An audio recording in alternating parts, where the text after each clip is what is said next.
Live from the world's capital markets, here are the latest financial headlines brought to you by News Factory. Hello and welcome to Wednesday's financial news. Stay with us for more market headlines. The dollar-yen pair dropped 0.3% in the last session.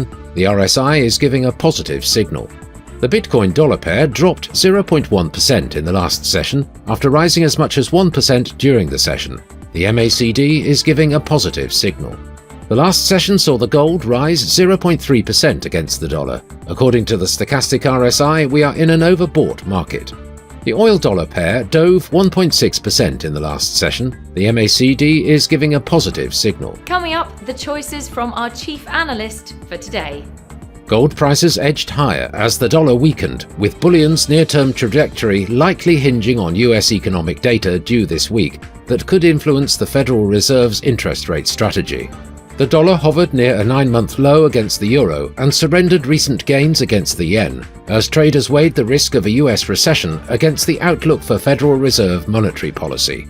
A pair of North Korean hacker groups were behind the June theft of $100 million in crypto assets from Horizon Bridge, the Federal Bureau of Investigation said. Lazarus Group and APT38, both associated with North Korea, are responsible for the attack in June, the agency concluded. Those were today's major economic events, and now moving on to world financial headlines. Japan's coincidence index will be released at 0500 hours GMT. Germany's IFO business climate at 0900 hours GMT, the UK's PPI core output at 0700 hours GMT. The US MBA mortgage applications will be released at 1200 hours GMT. The UK's producer price index at 0700 hours GMT. Australia's consumer price index at 0000 hours and 30 minutes GMT. We hope that you've enjoyed Wednesday's market outlook. On behalf of all of us here, we wish you a productive trading day.